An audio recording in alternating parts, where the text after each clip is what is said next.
Shabbat Shalom, all. Shabbat Shalom. I am coming as per invitation, and I want to describe a little bit of myself before I give all of my testimony. I'm sure a lot of you've known about my family and the background in which we've come. We are very famous in my community, but not without our drama, not without our just so many calamities within my family, so much family drama. And with all, I have made it, and I want to share my story with you all. I would love for you all to get a different glimpse of who I am, despite what you may have heard, but I'm going to give you from my heart the true story of who I am. So behold, it is LEAH. So I'm Jacob's first wife. I am a part of the First Wives Club. I'm Laban's oldest daughter. I'm Rachel's oldest sister. I'm not the wife of the first choice, but I was chosen nevertheless.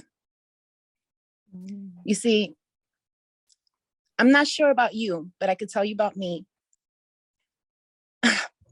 Have you ever been, hurt and despised by the people who loved you the most, or you thought loved you the most? The people that you loved the most in the world? The people that you trusted the most in the world? Were those the same people that betrayed you? Has anyone that you loved and trust hurt you? Unfortunately, I know this way too well. I know this feeling way too well. From the time that I was born, although I was the eldest, I was always made to feel that those around me were always waiting for my replacement or the next best thing. I'm sure that you know plenty about my family, as I said, and we are very known. My great-grandfather is Abraham. My great-grandfather is Abraham, My grandfather is Isaac.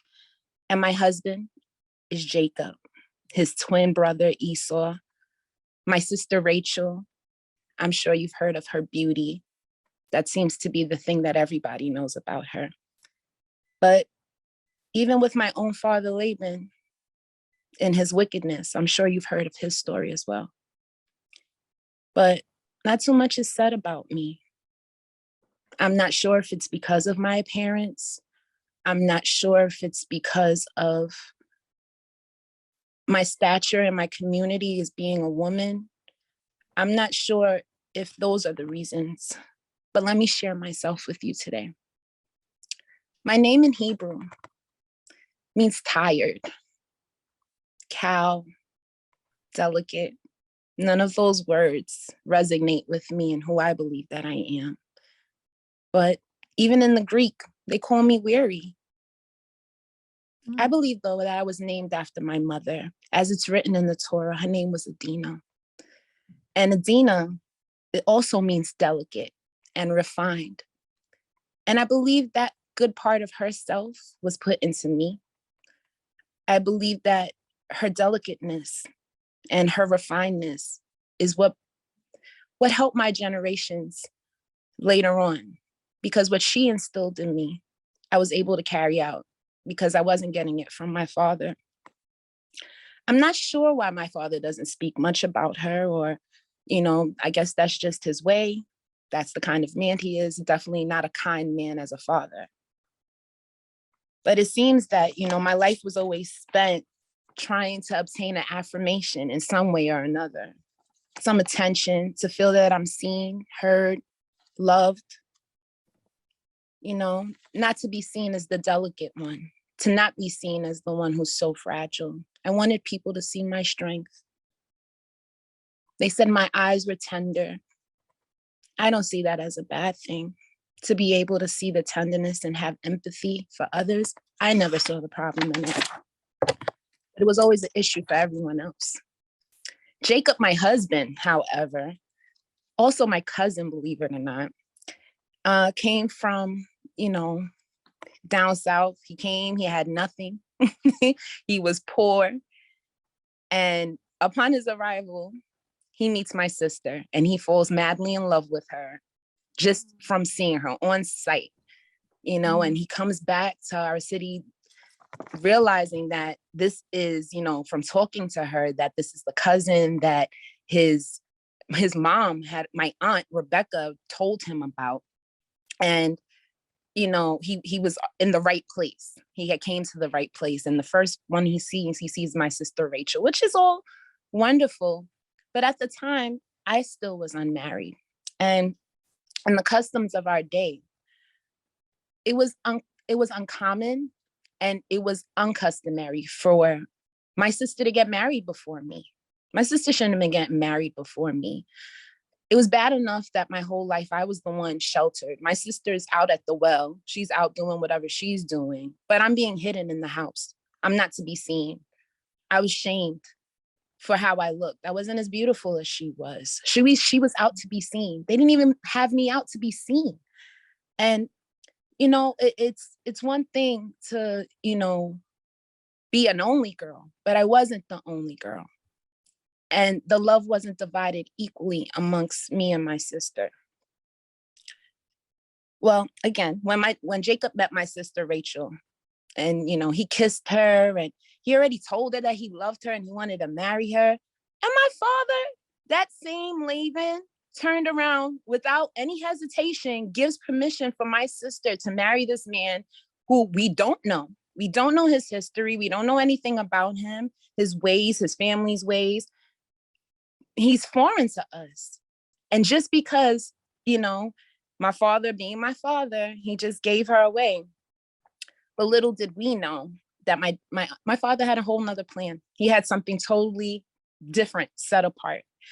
And Jacob came and my father Laban just welcomed him with open arms into our family, not knowing the trickster that he was, not knowing the total lineage of who he was, that he wasn't a person who had deep empathy for anybody, that he was selfish.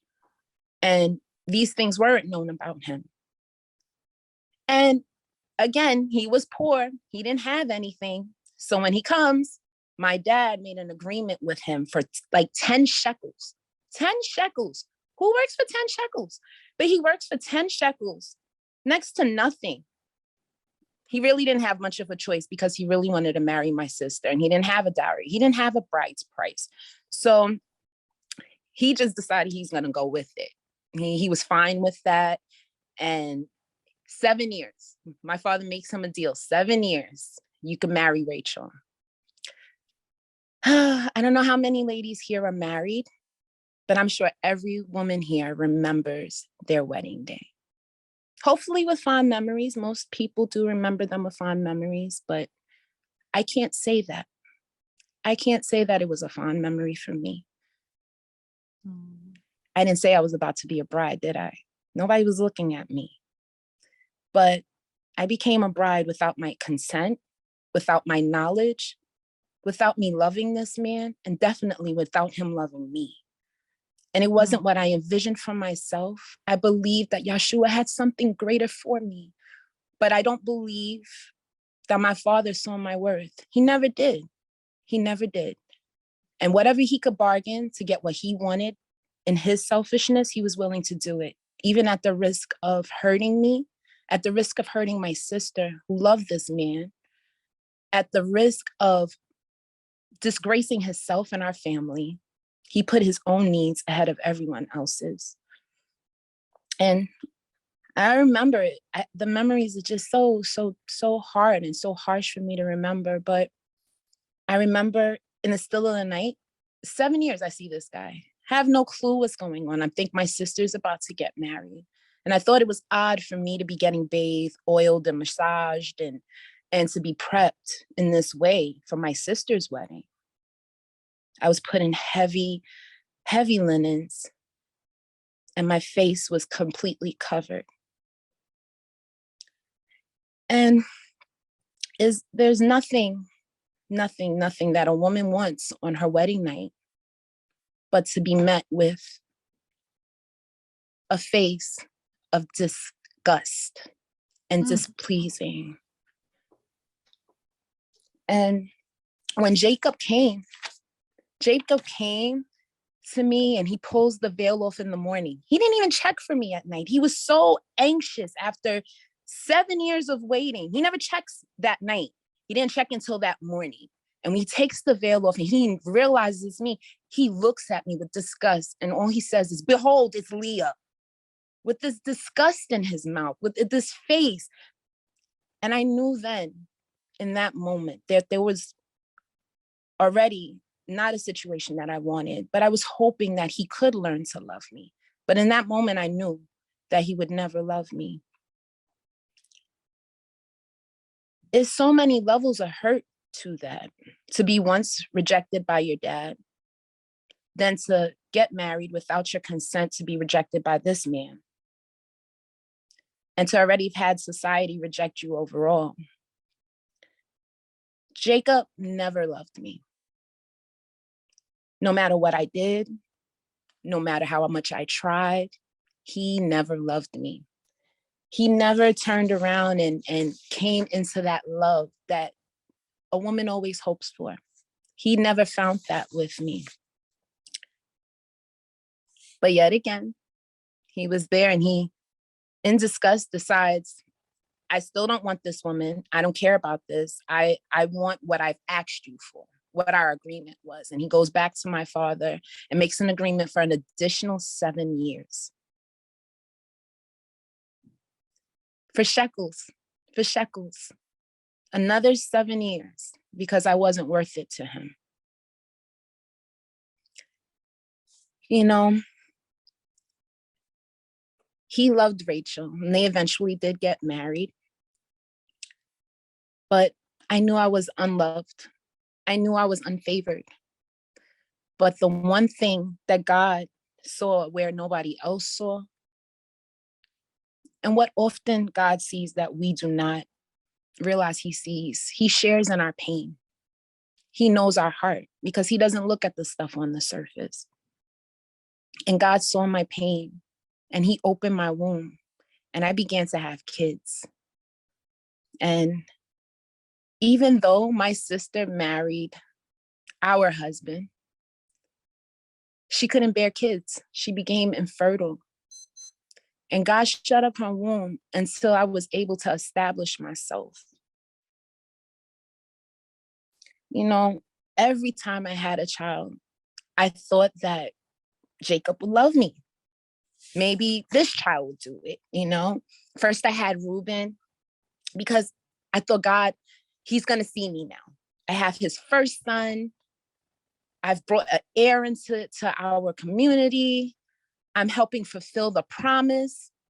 I believe that he's gonna see me now. And he never did. He never looked upon me or who I was. But again, I got pregnant. And at this time, I'm like, okay, he's gonna do it. He's gonna love me now. And, you know, but he didn't love me. He couldn't hear me. He couldn't hear my heart. He couldn't hear where I was coming from. He just hated me. And that was hard. But then I got pregnant again. And then God gave me Levi. And he was a blessing.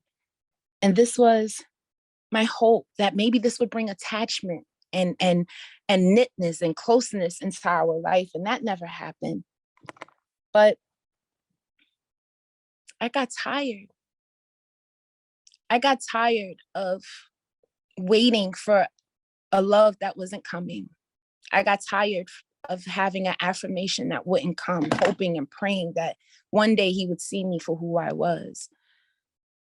I just decided that I was going to praise, despite what my situation was. And I named my fourth son Judah, which means praise. There was so much hurt and rejection in me. There was so much that I didn't understand, so much resentment. But when I decided to put praise before my feelings, it changed my situation. It changed my entire life, my total existence. My whole life changed as a result of me deciding that I was going to praise God above my circumstance, above my situation, above what anybody thought about me. Leah chose to praise.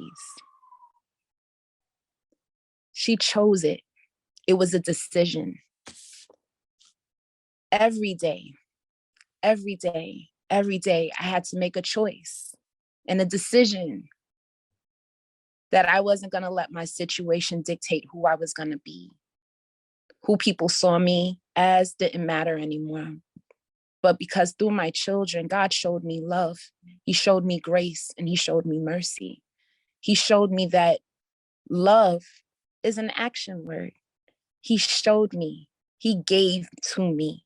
He built me up, not by what he said to me, but what he did for me. How he opened doors around me for me to be blessed, even when the world didn't think I would be blessed. Leah's life is a testament to who God is in our low moments. And, you know, being Leah, being me is hard sometimes because I have to go past people's words. I have to go past how people see me and perceive me. I'm not the pretty sister. I'm not the one that they attempt to be around on a regular basis. I'm not the one they want to look at. I'm not the one whose company they choose to be in. But I'm the one that God chose. Leah is said to be tenderhearted. And there's nothing wrong with being tenderhearted.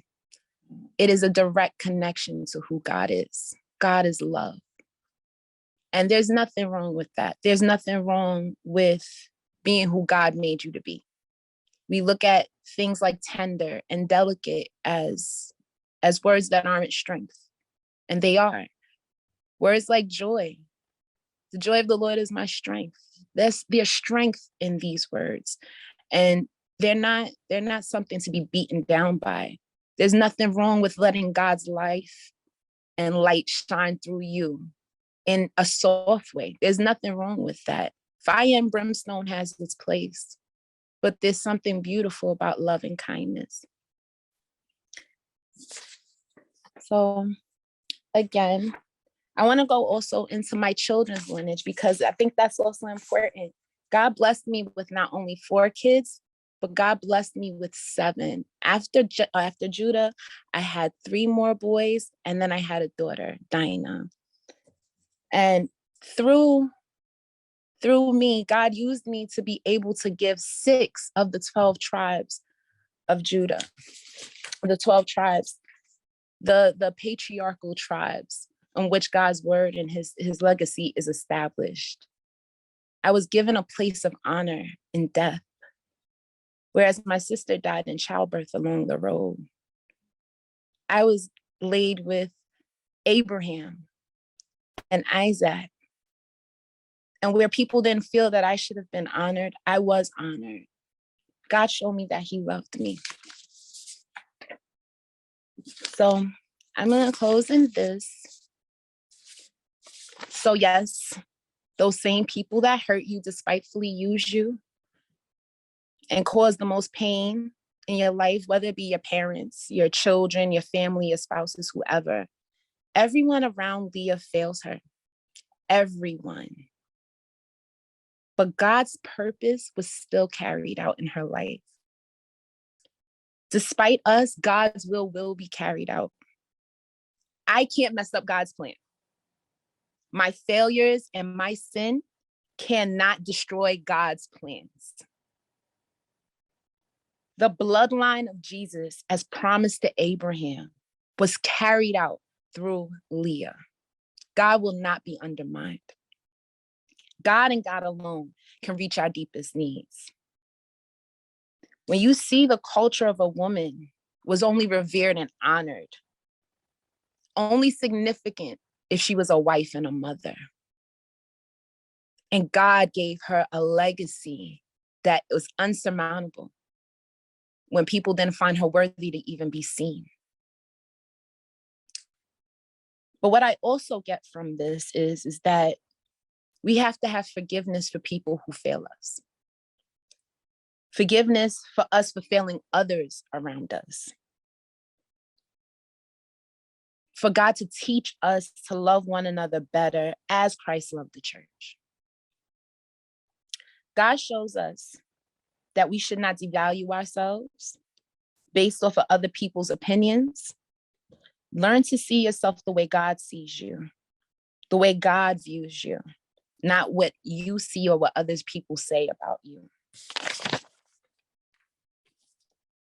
God did not make us half of a person. God created us whole. And that you could reference that also in First Thessalonians 5:23 in verse 24, I'm sorry. You know, I was also reading also up on the thought of soulmates, you know, the fact that, you know, it comes from the Greek, by the way. It's a mythology statement, you know, something I think Plato's writings, I believe, but that men and women were separated by the gods, and that is false. God said that he made us one. We will come together as one. When we align ourselves with God and we allow him to affirm us the way, we will have a holy union. We'll have a union that brings joy and brings where it doesn't even bring joy to us, but our legacy will bring blessing, that our legacy will bring life, that our legacy will heal nations. Sometimes it's not always going to be us. Sometimes we're going to have to take the brunt of some stuff for the generations to make it through. There were so many generational curses in this family from Abraham on back down. They were liars. They were sneaky. There was all kinds of stuff they had going on with them. They were mean to each other. And I mean, it was just so many different things that mirrored each other in each generation. You had somebody always tricking somebody. Even Abraham, we talk about Father Abraham. People don't remember when he was Abram and Sarah was Sarai, that they went and they lied to the king, saying that they were brother and sister. See, people don't remember these things, and it caused a curse. There's certain things that we have to remember that if we don't correct it in our current, it will keep going. Generational curses are real.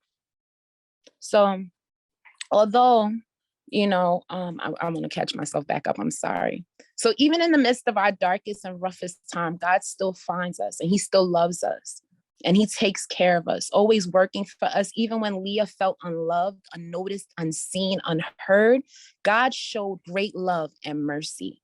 God was there, present. God actively worked on Leah's behalf through the hate. And though they hated her, on Leah's behalf, she said, oh, I'm sorry. God will always show you his love. Jacob's presence and not loving her, it didn't mean anything at the end of the day. Leah was an obligation to Jacob. Leah was a means to an end. She was the avenue to get him where he really wanted to go, where he wanted to be. But God was there with Leah and he felt her hurt and he saw her when no one else did. Leah is described again as having tender eyes. Delicate, weak, ordinary, or plain. God never sees us ordinary, weak, delicate, or plain. Desperately tried to capture Jacob's heart, which she never did. She never did. But the creation cannot see what God sees. The Lord sees our hearts. God knew Leah's heart and knew Leah's heart did not become hard in the face of trials and tribulations and grief. Leah was number one if Jacob wanted her to be number one or not. She was his first wife. She was the first mother to any of his children. She was the first daughter, placed in a position of honor and respect, if no one wanted her there or not. So all that to say, I want to wrap this up. I had something else that I wanted to add to that. But when Leah named her kids, and I mentioned this, I touched on it a little bit before, but when she named her kids, each one of her kids represented a different level in where she was at her life, where she was, and everything that she experienced at the time. But at the same time, it wasn't a reminder to God. It wasn't a reminder to people. I believe that she was feeling a way about how Jacob was treating her. And it was a reminder to him. I need you to know how I'm feeling. I feel unheard. I feel unseen. I feel that you don't love me. There's no attachment. And I need you to know. So every time you call their names, so you call in Reuben, I'm not seen. I call in Simeon, I'm not heard. You know, Levi, there's no harmony. There's no connection. The commitment without connection is dangerous. Commitment without connection is dangerous. To commit ourselves to situations that we don't want to be connected to, that we need not to be connected to, destroys us. And we have to be mindful of that. But this was such a blessing to me on so many levels. And I wanted to share the story of LEAH and where she went and how she came from being somebody that nobody wanted to be around. Nobody wanted to be seen with or be seen. Her family was ashamed of her, that she had low self-esteem within herself about certain things, that she craved love and attention and affirmation, that she was rejected, but God did not see any of that. He did not see the things that everybody saw. He saw her for who she was. And I'm grateful that God doesn't see us the way that other people do, that he looks at the heart first and not our outward appearance, what her eyes looked like, what her physical appearance looked like, if she was shapely or she wasn't shapely, if she had blemishes on her skin, if her teeth were yellow. It did not matter to God. God knew her heart. He knew what she had. He knew what was put in her from her mother. He knew that there was goodness in her. He knew what seeds were planted, and he knew that his great destiny and dynasty can come through her. Thank you. Shabbat Shalom.